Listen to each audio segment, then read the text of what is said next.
సర్వప్రథమముగా పరమ పూజ్యులు ప్రాతః స్మరణీయ పరమారాధ్యులు ఎస్కేసిఎం గోసేవాశ్రమ సంస్థాపక ఆచార్య మధ్య గురుదేవ్ గురు కృపామూర్తి విష్ణుపాద్ పరమహంస పరిప్రాజకాచార్య అష్టోత్తర శతసి శ్రీమద్ భక్తి సౌధ కేశవ గోస్వామి మహారాజు వారి దివ్యపాదములు ఈ దాస్ అనంత కోటి దండోత్ ప్రణామం చేస్తూ వారి అహేతు కృపాభిక్ష ప్రార్థన కోరుతున్నాం. తదుపరి పరమ గురుదేవ తిరులాభ విష్ణుపాద్ పరమహంస పరిప్రాజకాచార్య అష్టోత్తర శతసి శ్రీమద్ జగద్గురు భక్తి వైభవ పురి గోస్వామి మహారాజు వారి దివ్యపాదంలో ఈ దాస్ అనంత కోటి దండోత్ ప్రణామం చేస్తూ వారి అహేతు కృపాభిక్ష ప్రార్థన కోరుతున్నాం. రూపాను గురువర్గులు ఆచార్య తాలకు దివ్యపాదంలో ఈ దాస్ భూరి భూరి సాష్టాంగ అనంత కోటి దండోత్ ప్రణామం చేస్తూ వారి అహేతు కృపాభిక్ష ప్రార్థన కోరుతున్నాం. భగవత్ కథా పిపాసు మరియు గురు భ్రాతలందరికీ మాతృమండలికి నా యథాయోగ్యం మనస్సుమాంజలి తెలుపరుస్తూ అఖిల గుణగణనిధి కరుణాసాగర భక్తవత్సల కల్పతరు దయాసాగర శ్రీ హరి తాలూకా మహతి కృప ఈరోజు ఈ త్రిసంధ్యా సమయంలోని భగవత్ సన్నిధిలో మరి అన్ని మాసాల కన్నాను పురుషోత్తమ మాసం ఈ నెల అధిక విశేషం. ఈ నెలలోని ఏ ప్రకారంగా వివాహము గృహ కార్యాలు శుభకార్యాలు ఏమి ఉండవు, భౌతిక కార్యాలు ఏమి ఉండవు. కానీ ఆధ్యాత్మిక కార్యాలు చేయడం వల్ల ఇతర నెల కన్నాను ఈ నెల అధికంగాను మనకి లాభం ఇస్తుంది. దైవ దర్శనము, సత్సంగము, జపము, కీర్తనము, దానము, ధర్మము ఇటువంటివి 16 లక్షల రెట్లు అధికంగాను లాభం ఉంటుంది ఈ నెలలోని. ఇతర నెలల కన్నాను ఈ నెల ఏం పని చేసినా ఆధ్యాత్మికంగాను 16 లక్షల రెట్లు మనకు అత్యధికంగాను లాభం కలుగుతుంది. కాబట్టి అట్లీస్ట్ మన అందరం ఇంటికి వెళ్ళి చేసేది ఏమీ లేదు, వ్యాపారం అన్నీ లేదు, మనం యూట్యూబ్లో లేకపోతే ఇతరులతో మాట్లాడడం తప్ప మనం చేసే కార్యం అనేది ఏమీ లేదు. చక్కగా ప్రశాంతంగా ఒక 10 నిమిషాలు ఈరోజు శనివారం మరి సుందరాకాండం తాలూకు ప్రారంభం. ప్రతినిత్యం రామాయణం అవుతుంది, బాలకాండం, అయోధ్యాకాండం, అరణ్యకాండం, అయోధ్యాకాండం, కిష్కింధాకాండం వరకు అయిపోయింది. ఈరోజు సుందరాకాండం. సో అందరూ దయచేసి ఆస్వాదించాలని మరి కోరుకుంటూ, చాలామందికి తెలుసు ఈ సంసారానికి సాగరంతో పోల్చేది. ఈ సంసారానికి సాగరంతో పోల్చేది. దేనికి పోల్చేరు సాగరంతో? ఈ సంసారంలో కూడాను, ఈ సాగరంలో కూడా అనేక తరంగాలు వస్తూనే ఉంటాయి. లహరి అంటారు తరంగాలు. సంసారంలో కూడాను అనేక తరంగాలు ఉంటాయి. ఎప్పుడు దుఃఖం తలగు తరంగాలు, ఎప్పుడు సుఖం తలగు తరంగాలు. అందుకే సాగరంతో పోల్చేది. సంసారం తరంగం లేకుండాను ఎప్పుడూ లేదు సముద్రం. అలాగే ఈ సంసారం రూపీ సాగరం కూడాను నిరంతరంగా తరంగాలు ఉంటూనే ఉంటాయి. అయితే ఎప్పుడు దుఃఖం రూపమైన తరంగం, ఎప్పుడు సుఖమైన తరంగాలు. అయితే సుఖము దుఃఖము ఏంటి? సముద్రం చూడండి, పౌర్ణమి రోజు చంద్రుడికి వచ్చేసేసి ఎక్కువగాను తరంగాలు వస్తాయి. ఆ రోజు చాలా పెద్దగా తరంగాలు వస్తాయి. ఆ చంద్రుని చూసి సముద్రం చాలా ఆనందం పడతారు అన్నమాట. సో ఆనందంతో తరంగాలు. మన ఒక్కొక్క శరీరంలో ఒక్కొక్క అంగం ఉన్నది. ఆ అంగంలోని ఒక్కొక్క దేవతలు, ఇష్టదేవతలు ఉన్నారు.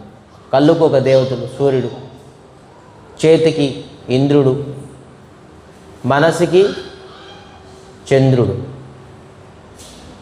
మనసుకి చంద్రుడు ఇష్టదేవత.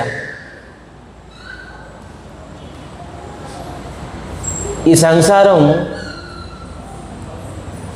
ఈ మనసుకు చూసి, ఈ మనసు సంసారం చూసేసి అనేక తరంగాలు. మన మనసు దేనికి సుఖమని అనుకుంటుందో సుఖం రూపమైన తరంగము, దేనికి దుఃఖం అనుకుంటుందో దుఃఖం రూపమైన తరంగం ఈ మనసు మీద అత్యధికంగా ప్రభావం పడుతుంది. సముద్రం తాలూకా తరంగాలు మనం అనుకోవడంలో ఉన్నది. అది వాస్తవమైన సుఖము అంటే సుఖం తాలూకా తరంగాలు మనం లభిస్తుంది. లేదు ఇది దుఃఖము అంటే దుఃఖం రూపమైన తరంగాలు మనకి లభిస్తుంది. సో ఈ తరంగాల విషయాలు మనం విడిచిపెట్టేద్దాం. సుఖము దుఃఖం అనేది తరంగాలు ఒక డిఫరెంట్. అయితే మనం సముద్రం దగ్గరికి వెళ్ళి నిల్చొని ఈ తీరాన్ని నిల్చుంటాం, చూస్తాం సముద్రానికి. సముద్రం చూసినప్పుడు మనం ఎప్పుడు కూడాను అటువంటి ఒక తీర ఉన్నది. ఆ తీరం మనకు కనబడుతుందా? ఎప్పుడు కనబడదు. ఎంత ప్రయత్నించినప్పుడు, ఎంత చూసినప్పుడు, ఎంత పైకి వెళ్ళినప్పుడు మనకి ఆ తీరం కనబడడం చాలా కష్టం. అయితే సముద్రంని ఆ తీర కనబడుకుంటుందంటే ఆ తీరం లేదా? ఖచ్చితంగా ఉన్నది. మనం సంసారంలోని ఒకవైపు ఒక తీరనే చూస్తున్నాం. ఏం తీరా అది? జన్మము అని ఒక తీర. జన్మం అనే తీరని చూస్తున్నాం. జన్మించాం, పెద్ద అయ్యాం, ఉద్యోగం చేస్తున్నాం అన్నీ. కానీ అవతల ఒక తీర, ఏం తీర ఉన్నది? మృత్యు అని తీరా అని ఉన్నది. ఇది మనం చూడలేకపోతున్నాం అంటే అది లేదని కాదు. మనం చనిపోయిన తర్వాత మనం బహుశా చూడలేము మనం, కానీ అది లేదని కాదు, ఉన్నది కదా. సో ఆ తీర మనం ఖచ్చితంగాను ఈ సముద్రం దాటాలంటే ఆ తీరని మనం ఖచ్చితంగాను సముద్రంలో ఎన్ని రోజులు ఉండగలం? ఈత కొట్టుకొని ఉండగలమా? స్విమ్మింగ్ ఫీల్డ్తో ఉండగలమా? దేని మీద ఉండగలం? ఎన్ని రోజులు ఉండగలం సముద్రంలో? సో ఖచ్చితంగాను మనం ప్రయాణం ఇస్తున్నాం. ఖచ్చితంగాను ఈ తీరు నుంచి ఆ తీరానికి మనం ఖచ్చితంగా వెళ్ళవలసిందే. సో సహజంగా, సరళంగా, సులభంగా, మరి సుఖప్రదంగా మనం ఆ తీరాన్ని దాటాలంటే ఒకటి పడవ ఏంటి? గురుగారు తలక పాదపద్మం లాంటి పడవ, మరి భగవంతుడి తలక కథా ప్రసంగం లాంటి పడవ. ఈ సుందరకాండ తలక ఫలస్కృతి ఇది.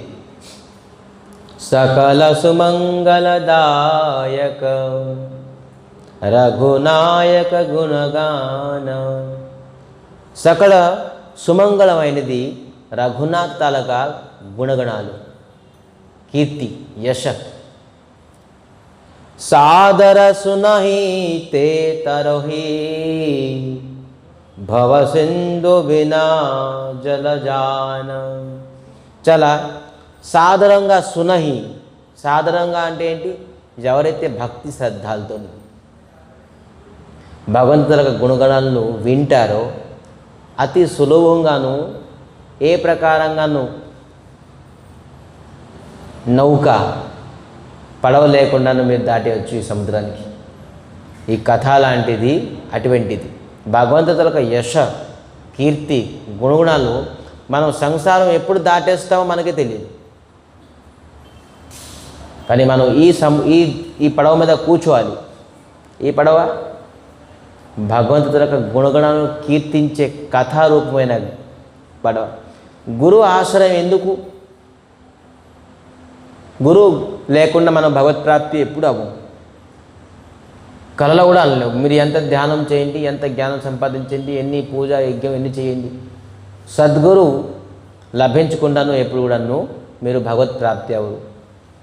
అయితే గురువు ఎందుకు అవసరం అంటే తను భగవంతుల గుణగణాలను కీర్తించి మీ అందరికీ భగవంతుడిపైన ఆసక్తి కలిగించడానికి ప్రయత్నిస్తారు. అదే గురువు అవసరం.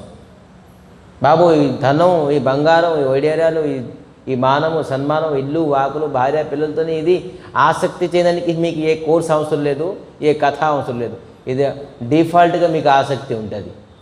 ఎవరి ఇంటిపైన ఎవరికి ఆసక్తి లేదు, ఎవరి భార్య పిల్లలపైన ఆసక్తి లేదు, ఎవరు శరీరం పైన ఎవరికి ఆసక్తి లేదు. దీనికి ఆసక్తి అని చెప్పేసి ఎవరైనా చెప్పారా మీకు?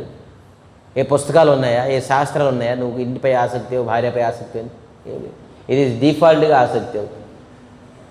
కానీ భగవంతుడి పైన ఆసక్తి అవు అన్నానికి గురువు కావాలి, ఈ శాస్త్రం ఇవన్నీ. ఈరోజు కేవలం సుందరకాండలకు విషయ వస్తువునే మనం తెలుసుకుందాం, ఇంకా డెప్త్కి వెళ్ళడానికి రేపు. ఈరోజు విషయ వస్తువు ఎటువంటిది? చాలా అద్భుతమైనది విషయ వస్తువు. అసలు సుందరాకాండ ఎందుకు దీనికి సుందరాకాండ అని అన్నారు? రామాయణంలోని వాస్తవంగా మనకి ఎన్ని కాండాలు ఉన్నాయి? 7 కాండాలు ఉన్నాయి. చెప్పండి, ఒక పేరేంటి? ఫస్ట్ది బాలకాండ. బాలకాండ అంటే మనకు అందరికి తెలిసి ఈ పేరుతోని మనకు తెలిసిపోతుంది బాలకాండలో ఏముంటుంది. ఈ లీలాకి అనురూపమైన పేరు పెట్టున్నారు దీనికి. బాలకాండ అంటే భగవంతు తలక బాల చరిత్ర అంతా ఈ కాండలో ఉంటుంది. దానికి అందుకే బాలకాండ అన్నారు. ఎలాగ పుట్టారు, ఎలాగ పెరిగారు, ఎలాగ వివాహం చేసుకున్నారు, ఇవన్నీ బాలకాండ. దాని తర్వాత ఏంటి? అయోధ్యాకాండ.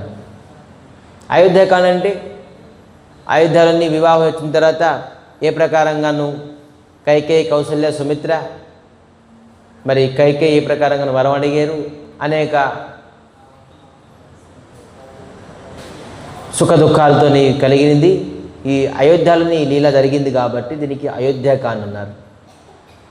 అయోధ్యలోని అంతిమంగా ఏంటి?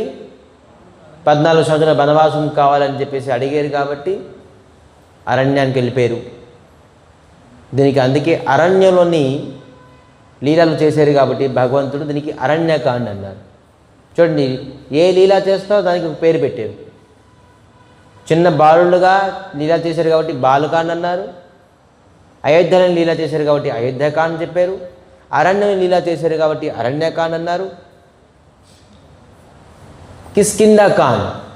కిష్కింధాకాండ అంటే సుగ్రీవుణ్ణి కిష్కింధ రాజ్యానికి రాజుగా కూర్చోబెట్టి వాలిని సంహరించారు, అధర్మాన్ని సంహరించారు. వాలిని అక్కడ, సుగ్రీవుని అక్కడ ఉంచారు. మరి సుగ్రీవుకి సీతాదేవి అన్వేషణగాను అక్కడ నిర్ణయించుకున్నారు. కిష్కింధాలోని ఇవన్నీ జరిగాయి కాబట్టి దీనికి కిష్కింధాకాండ అన్నారు. కిష్కింధ అంటే ఏంటి? ఒక పర్వతం, ఒక రాజ్యము, వానరుల తాలూకా రాజ్యము. ఇది కిష్కింధాలోని జరిగింది కాబట్టి దీనికి కిష్కింధాకాండ అన్నారు. దీని తర్వాత వచ్చింది కాండం ఏంటి? సుందరాకాండ పక్కన పెట్టింది. దాని తర్వాత ఏంటి? లంకాకాండ.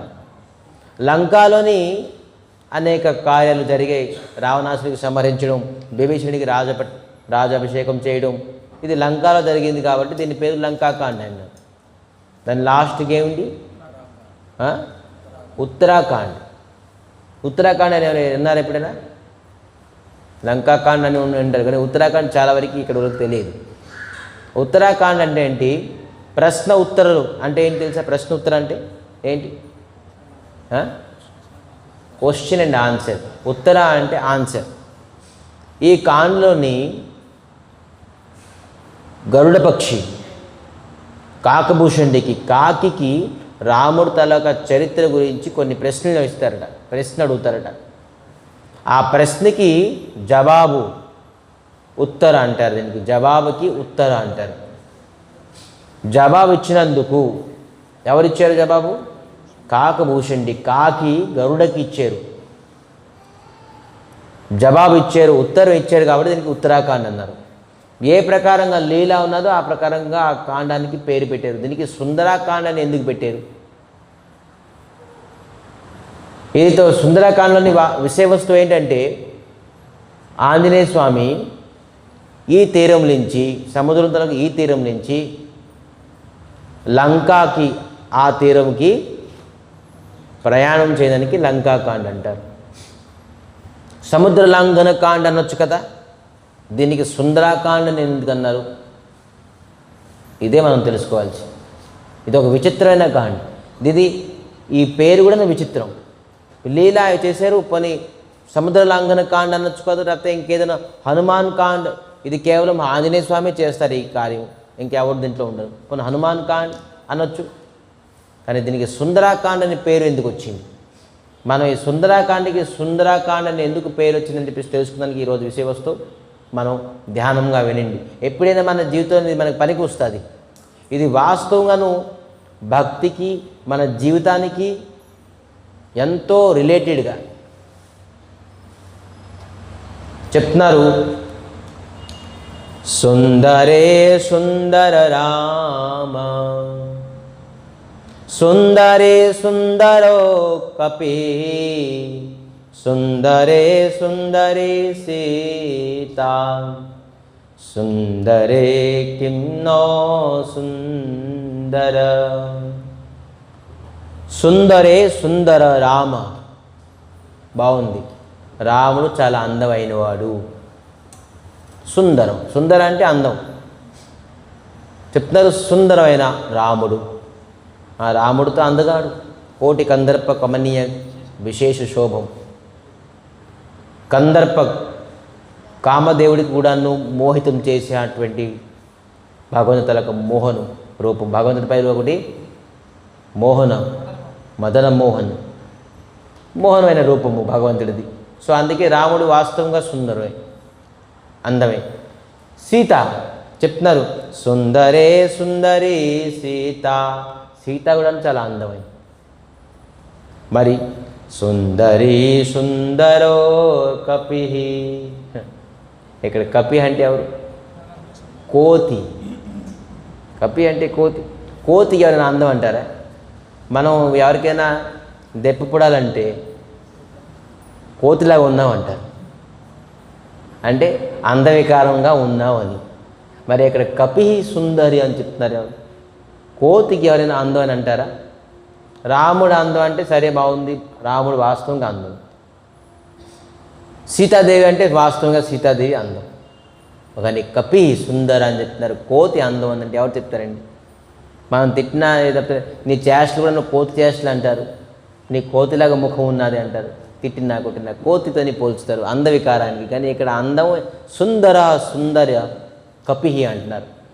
చూడండి, ఇది వాస్తవంగా మనం ఎందుకు అన్నారు సుందర కపి అన్నారు తెలుసుకోండి. ఇదే రామాయణుని తెలుసుకోవాలన్న ముఖ్యమైన రహస్యం. సుందర ఎందుకు అన్నారంటే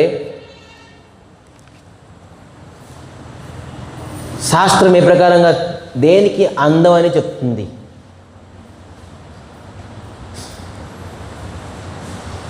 ఒక వ్యక్తి చాలా చూడడానికి అందంగా ఉన్నాడు, వాస్తవంగా అందంగా, హీరో అంటారు చూడ, అందంగా ఉన్నాడు ఒక వ్యక్తి. కానీ వాడి పని చాలా చండాలంగా ఉన్నది. వారికి ఎవరైనా ప్రియ అవుతాడా? వాళ్ళకి ఎవరైనా ప్రేమిస్తారా? వాళ్ళకి ఎవరైనా వాళ్ళు చూసి హ్యాపీ ఫీల్ అవుతారా? వాళ్ళకి ఎవరు ప్రియ అవ్వరు. ఎందుకంటే వాడి పని అతి చండాలమైన పని. ఇవేందో ఎంత అందంగా ఉన్నావుడాను, ఇవేందో శరీరం చాలా బ్యూటిఫుల్, చాలా అందంగా ఉన్నారు.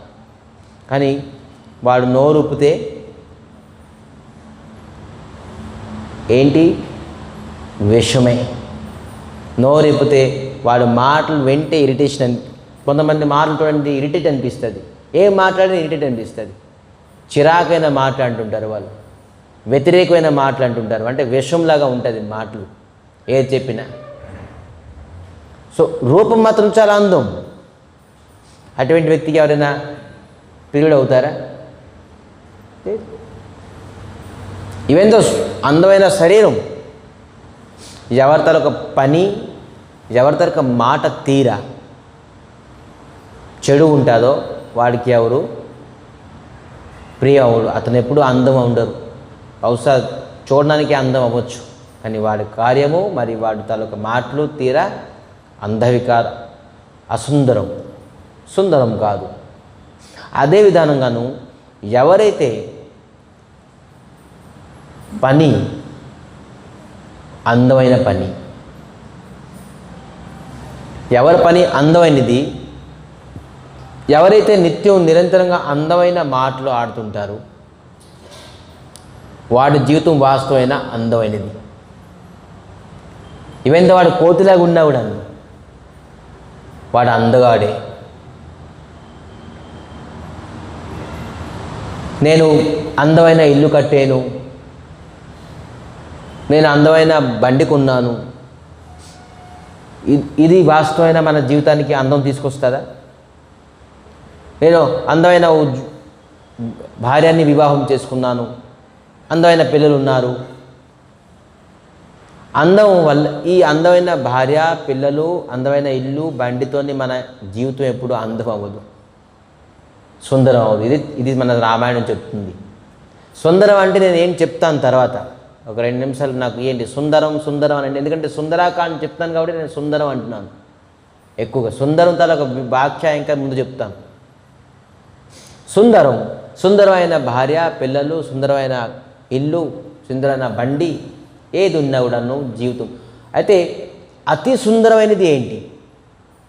ఇదితో వాస్తవంగా పోనీ మనిషి సుందరం ఉండొచ్చు, కానీ తన పని అని క్వశ్చన్ మార్క్ పెట్టాం మనం. బండి సుందరం ఉండొచ్చు, కానీ అతి సుందరమైనది ఏంటి? ఎవరి జీవితంలోని రాముడు ఉంటాడు, వాడే అందమైన వాడు. ఎందుకు అనేది ప్రూఫ్ చేస్తాను, ఎందుకు చెప్తున్నారని చెప్పేసి. ఎవడు నోటించి రామ్ అని నామం స్మరిస్తుంటారో, రాముడు తనగా కథ ఉంటుందో అతను అందమైన వాడు. ఆంజనేయ స్వామి నిరంతరంగా నిత్యంగాను రాముడు తలక కార్యాన్ని, రామ కార్య లగి తుమర అవతార, నేను చెప్పుతుంటే విరాటైన రూపం అయిపోయారు ఆంజనేయ స్వామి. ఎవరి చేతులని जिसका हाथ में राम का काम, जिसका मुख में हाथ राम का नाम, ఎవరు నోట్ల నుంచి అయితే రాముడి తలక నామము, ఎవరి చేతులని అయితే రాముడి తలక కార్యము, ఈ 2 ఉంటుందో అప్పుడు వాడి జీవితము అందమైంది. దానికి ప్రూఫ్గా నేను మీకు ప్రూఫ్ చేస్తాను. ఎలాగన్నారండి? రాముడు ఉంటుండగానే మన జీవితం ఎందుకు అందం అవుతుంది అనేది ప్రూఫ్ నేను చెప్తాను. చూడండి, చెప్తున్నారు సీతాదేవి. ఎక్కడ సీతాదేవి అంటే ఎవరు? చూడండి, రామాయణంలో చెప్తున్నారు, లఖన రామస్య సహిత ప్రభు రాజత పరమ కుటీర భక్తి జ్ఞాన వైరాగ్య జాను సాహత ధరే సాయి. రాముడు పరమ జ్ఞానంతో పోల్చారు రాముడికి, సీతాదేవికి పరమ భక్తితో పోల్చారు, మరి లక్ష్మణుడికి పరమ వైరాగ్యంతో పోల్చారు. అంటే సీతాదేవికి దేనికి పోల్చారు? పరమ భక్తితో పోల్చారు. ఇది రామాయణంలోని. వేదంలోని శంకరాచార్యులు సీతాదేవికి ఏ ప్రకారంగా పోల్చారు తెలుసా? శాంతి సీతా సమన్విత ఆత్మా రామో విరాజితో. శాంతితో పోల్చారు సీతాదేవిని. వేదంలోని ఏ విధంగా పోల్చారు? శాంతి. మరి రామాయణంలోని భక్తిదేవి. పురాణంలోని సీతాదేవికి లక్ష్మితో పోల్చారు. మళ్ళీ కొన్ని పురాణాలకు సీతాదేవికి శక్తితో పోల్చారు. సీతాదేవి కొన్ని పురాణాలని తల్లితో పోల్చారు. జగజ్జనని, సీతాదేవి జగజ్జనని అంటారు. సీతాకి తల్లి, సీతాకి శక్తి, సీతాకి భక్తి, సీతాకి శాంతి, ఆ విధానంగా పోల్చారు. అయితే ఈ సుందరకాండలోని ముఖ్యమైన విషయవస్తువు ఏంటంటే, ఆంజనేయ స్వామి సముద్ర లాంఘనం చేస్తున్నారు. దేని గురించి?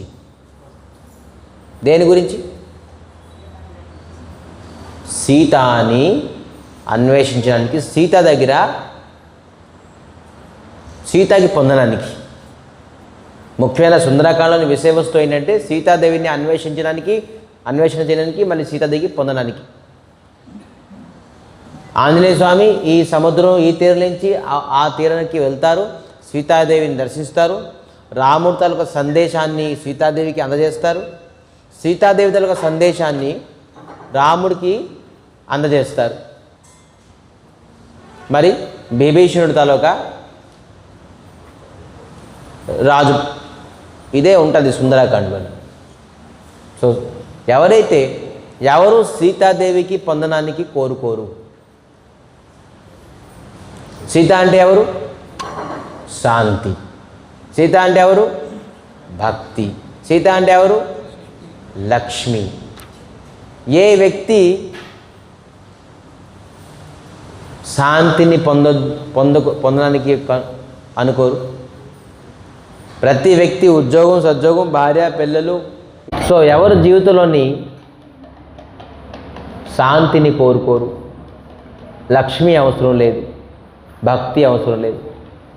అందరికీ కావాల్సింది లక్ష్మి కావాలి, శాంతి కావాలి, భక్తి కావాలి. మనందరం కోరుకోవడం ఒకటి. ఓకే, ప్రపంచంలోని ఏ వ్యక్తి కోరుకోరు శాంతి, భక్తి, లక్ష్మి? ఆఖరికి రావణాసుడు కూడా కోరుకున్నాడుగా. రావణాసుడు సీతాన్ని కోరుకున్నారు కదా, కోరుకోలేదా? కోరుకున్నారు. రావణాసుడు సీతాన్ని కోరుకున్నారు, కానీ రాముడికి చేదరించారు. రాముడు అవసరం లేదు.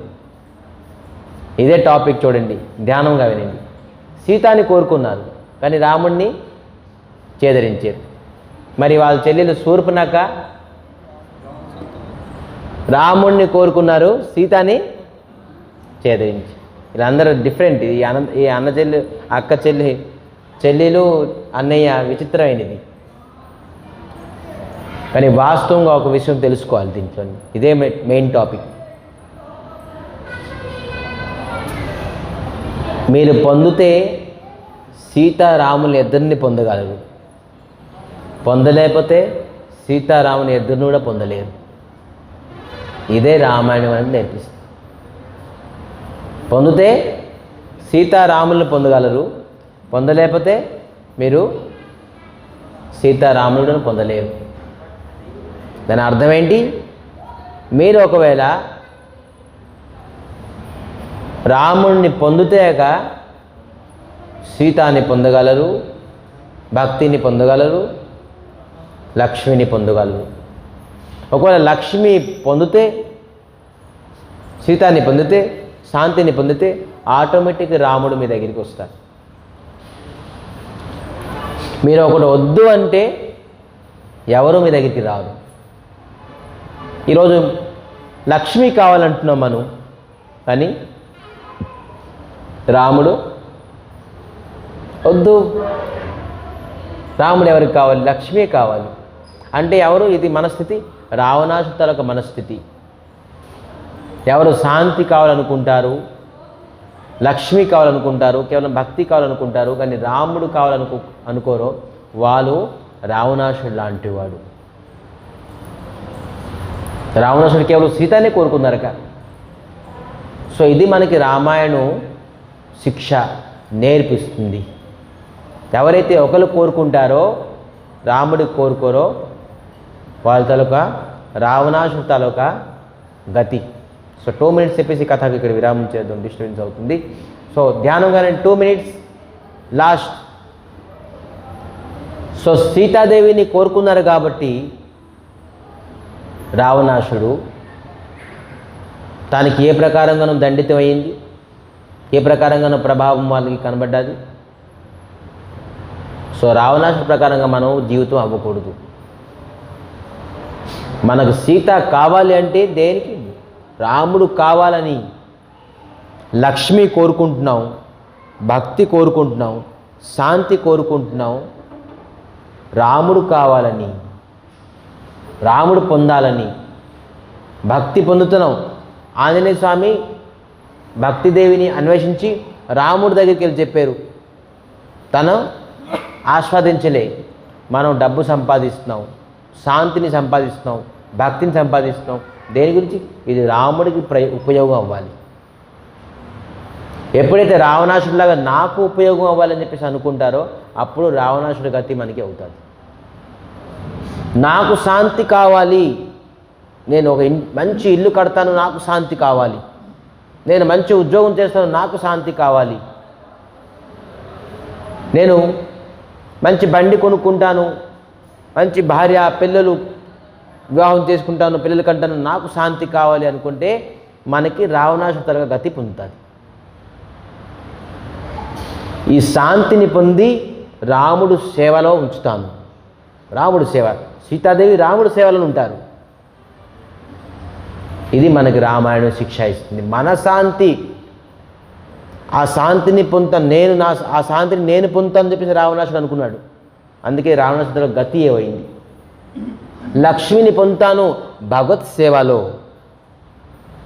నా ఇంద్రియ తృప్తి గురించి కాదు. నేను పెద్ద ఇల్లు కట్టుకుంటాను, నా బ్యాంక్ బ్యాలెన్స్ పెంచుకుంటాను, నా ప్రతిష్ట, నా సన్మానం. ఎప్పుడైతే రావణాసుడు తలక గతి మనకి పొందుతాం. అందుకే మనం ఎవరు ఎంత శక్తి ఉన్నా చూడండి, చాలామంది అంటారు నేను చేసేది ఏముంది, తప్పో మప్పో అంతా భగవంతుడు చేస్తున్నారు, మనకి ఎంత శక్తి ఉన్నదేంటి. చాలామంది అంటారు అన్ని పుణ్యం చేస్తాం, మంచి చేస్తాం, భగవంతుడు చేయిస్తారంటారు. అలాగే తప్పు కూడా భగవంతుడు చేయిస్తారుగా, భగవంతుడు చేయిస్తారు తప్పు కూడా. మంచి ఒకవేళ మనతో భగవంతుడు చేయిస్తారంటే తప్పు కూడా భగవంతుడు చేస్తారు కదా, అంతే లాజిక్ కదా. వండి ఎప్పుడైతే ఆత్మరూపమైన శక్తి మన శరీరంలో ఉంటుందో మనం ఒక కార్యం చేయగలం. ఆ కార్యం చేయడానికి మీకు భగవంతుడు శక్తి ఇచ్చారు. అయితే నువ్వు పాపం చేస్తావా పుణ్యం చేస్తావా అనేది తర్వాత నీ ఇష్టం. అది భగవంతుడు శక్తితో నువ్వు పాపం చేస్తావా పుణ్యం చేస్తావా అది నీ ఇండిపెండెన్స్. ఫర్ ఎగ్జాంపుల్గా మీ ఇంట్లోని ఎలక్ట్రికల్ పవర్ ఇచ్చారు, మెయిన్ బోర్డు ఉంది, మెయిన్ బోర్డు నుంచి మీరు లైట్ పెట్టారు, ఫ్యాన్ పెట్టారు, ఫ్రిడ్జ్ పెట్టారు, కూలర్ పెట్టారు, ఎలక్ట్రికల్ స్టవ్ పెట్టారు, బోల్డ్.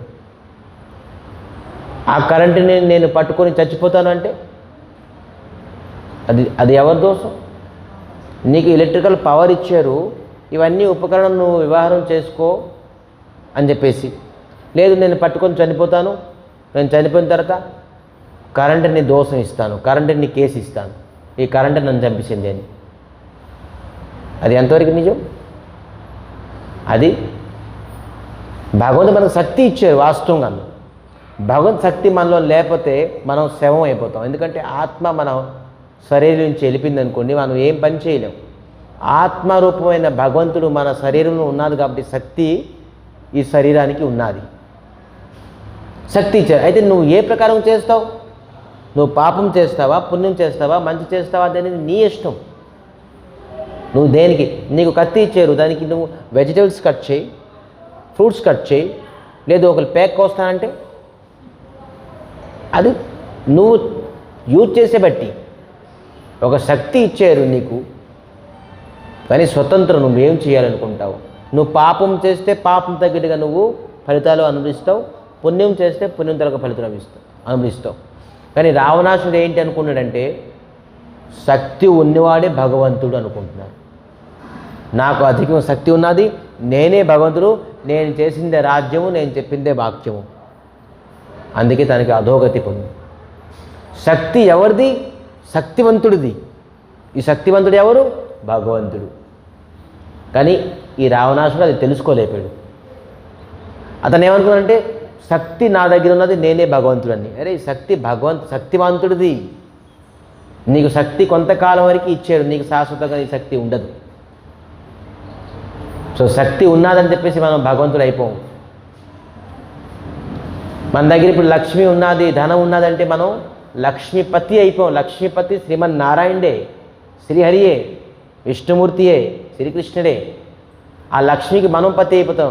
ఆ లక్ష్మికి నేను ఓనర్ని, ఈ ఇంటికి ఓనర్ నేను, ఈ ధనానికి ఓనర్ నేను లేదు. అన్నిటికీ ఓనర్ ఎవరు? భగవంతుడు అని ఎప్పుడైతే మనం అనుకుంటామో అప్పుడు శాంతి, అప్పుడు మనకు లక్ష్మి, అప్పుడు మనకు భక్తులు. ఇదే సరళం సుందరాకాండ. ఎందుకంటే సుందరం అంటే ఆంజనేయ స్వామి సీతాన్ని అన్వేషించి రాముడి దగ్గర చేర్చారు, అందుకే ఇది సుందరం. అతను పని చేసింది సుందరమైన పని, మరి సుందరమైన పేరు రామ్ రామ్ రామ్ రామ్ అని చెప్పుకొని వెళ్ళారు కాబట్టి ఇది సుందరాకాండ అయింది.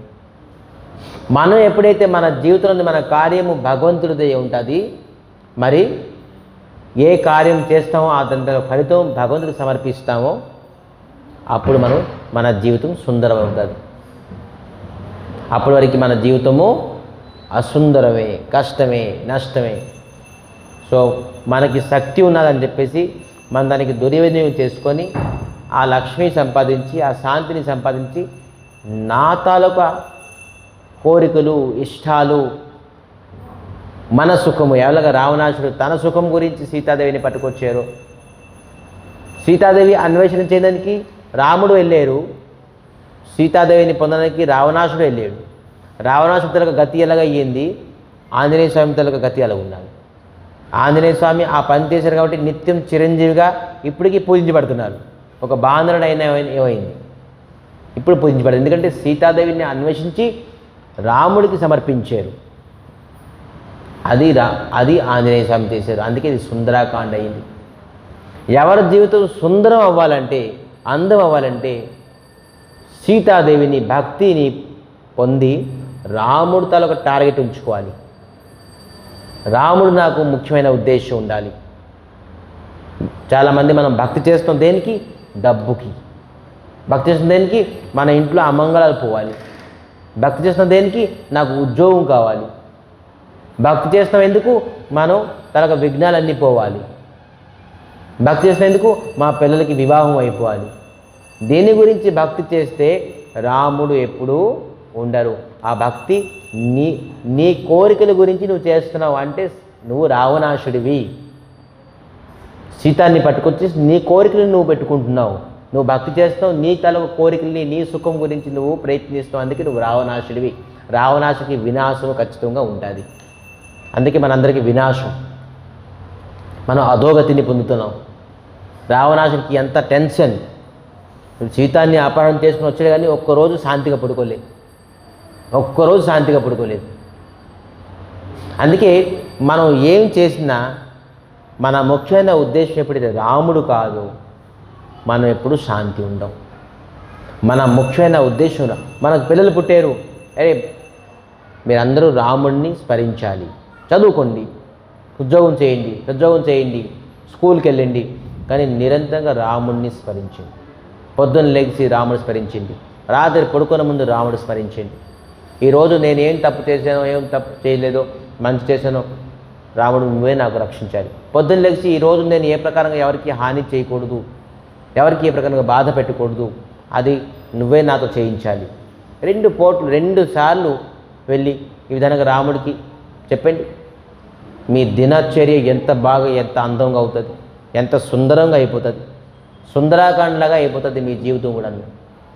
మరి ఎవరైతే వాస్తవంగాను హరే కృష్ణ కృష్ణ కృష్ణ హరే హరే, హరే రామ రామ రామ హరే హరే ఈ నామాన్ని స్మరిస్తారో వాడి జీవితం అతి సుందరం అయిపోతుంది. ఇది కేవలం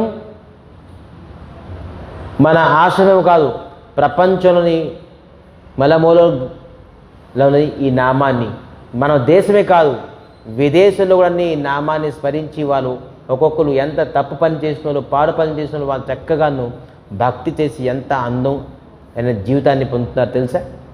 ఎప్పుడైనా చూడండి విదేశీయులు ఎంత చక్కగా భక్తి చేస్తున్నారు, మనకంటే అతి భక్తి చేస్తున్నారు. గీత చెప్పమంటే మనకంటే బాగా చెప్తారు, భాగవతం చెప్పమంటే మనకంటే బాగా చెప్తారు. నియమము, నిష్ఠ, నీసమాసాలు విడిచిపెట్టేసి ఎంత అద్భుతమైన జీవితాన్ని విదేశీయులు అందరూ పొందుతున్నారు. మనం కేవలం నూతిలో కప్పలాగా ఉండి మనం తెలిసిందే జ్ఞానము, మనం తెలిసిందే భక్తి, మనకంట భక్తుడు ఎవరు లేరు అని అనుకుంటున్నావు. లేదు, వాస్తవంగా ప్రపంచవ్యాప్తంగా నువ్వు కృష్ణ భక్తి, రామ్ భక్తి ఎంత అందంగా, ఎంత అద్భుతంగా చేస్తారు. మీరు నూతి నుంచి బయటికి రండి, ప్రపంచాన్ని చూడండి. ప్రపంచం చూడాలంటే ఖచ్చితంగా నువ్వు సత్సంగాన్ని ఆస్వాదించండి. ఇటువంటి రామాయణం, సుందరాకాండ్, భాగవతం, సత్పురుషుల తరగ సాంగత్యం విని సత్సంగాన్ని తెలుసుకుంటే మనం ప్రపంచాన్ని చూడగలం. ప్రపంచం చూడమంటే మనం ప్రపంచం వెళ్ళి విజిట్ చేయడం కాదు, సత్సంగంలో మాధ్యమంలోనే మనం ప్రపంచం చూడాలి. ప్రపంచం అంతా ఏంటి, వాస్తవమైన భక్తి ఏంటి, వాస్తవమైన జీవితం ఏంటి. పశుపక్షులు జీవితం చేసినట్టుగా మనం జీవితం చేయకూడదు. మనిషి జీవితం దేనికి, ముఖ్యమైన ఉద్దేశం ఏంటి? ఎవరికైనా ఒక్క వ్యక్తి ఈరోజు చెప్పండి, మనిషి తాలూకా జీవితం అయిన పరమ లక్ష్యం ఏంటి చెప్పగలరా? మనం ఎవరైనా మనిషి జీవితం తాలూకా పరమ లక్ష్యం ఏంటి? మాస్టర్ గారు చెప్పారు, హిందీ మాస్టర్, భగవంతుడిని పొందాలని చెప్పేసి, భగవంతుడు అంటే ఎవరు, ఏ విధంగా పొందుతాం, ఎలా పొందుతాం? ఇదేంటి చెట్టు మీద కాయ పొందడానికి బజార్లోని మోర్ సూపర్ మార్కెట్ స్పెన్సర్ ఇది వెళ్ళి కొనుక్కోడానికి? భగవంతుని పొందడానికి ఏం చెయ్యాలి? సో అది తెలుసుకోవాలంటే మనం ఖచ్చితంగాను సుందరాకాండ్ అనే ఒక గ్రంథాన్ని, ఎందుకంటే భక్తిని పొందేరు అద్భుతంగా. ఈ సుందరాకాండ్లోని ఆంజనేయ స్వామి ఒక తీరం నుంచి ఇంకో తీరంకి లాంఘన చేసేసి సీతాదేవిని అన్వేషిస్తారు.